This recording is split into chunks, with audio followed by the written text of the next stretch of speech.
పూరా లోకల్. ఈ ప్రభుత్వం ఎన్నో రోజులు ఉండదు. ఈ ప్రభుత్వానికి తల తోక ఏది లేదు.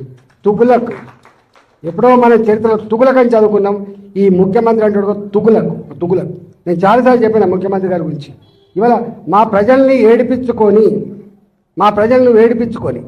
నీకేదో ఓట్లెత్తే ముఖ్యమంత్రి పోయి కుర్చీ మీద కూర్చొని ఇవాళ మా ప్రజల్ని ఏడిపించుకుంటావు అంటే నువ్వు శాడిస్ట్ అయితేనే ఏడిపించుకుంటావు. గుర్తుపెట్టుకో, నువ్వు శాడిస్ట్. నువ్వు ఎవరు చెప్పినా వింటలేవంటే నువ్వు సైకో అయితేనే వినవు. గతంలో కూడా చెప్పిన నేను మంచి పద్ధతి కాదు.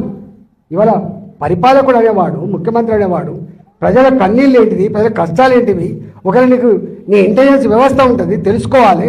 ఒకవేళ అక్కడి నుంచి తెలుసుకునే ఓపిక నీకు లేకపోతే నీ సొంత మనుషులు ఉంటారు, అందరూ తెలుసుకోవాలి. తెలుసుకొని ఇట్లాంటివి రెక్టిఫై చేయాలి. కానీ ఇవాళ నీ కింద ఏమైతుందో తెలియకపోతే నువ్వు ఎట్లా ముఖ్యమంత్రి అయినావు, నువ్వు ఎంత వ్యవస్థ సిస్టంలో ఉన్నావు అర్థం కావట్లేదు. బగర్ సబ్జెక్టులోనూ ఈటల రాజేందర్ తిట్టాలనే ప్రెస్ మీట్ పెట్టినా, తిట్టనీకనే పెట్టినా ప్రెస్ మీట్. వాడు ఒక మెంటల్ అయిపోయాడు. వాడు ఏం మాట్లాడుతుండో తెలుస్తుంది ఈటల రాజేందర్కి. అందుకే ఆయనకి పాగలగాడయ్యాడు, బేకూఫ్ చాతాలు చేస్తున్నాడు ఈటల రాజేందర్.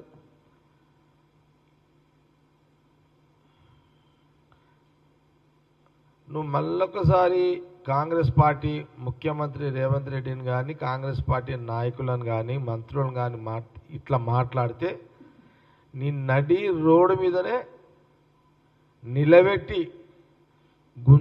గుంజీలు తీపిస్తాం నేను.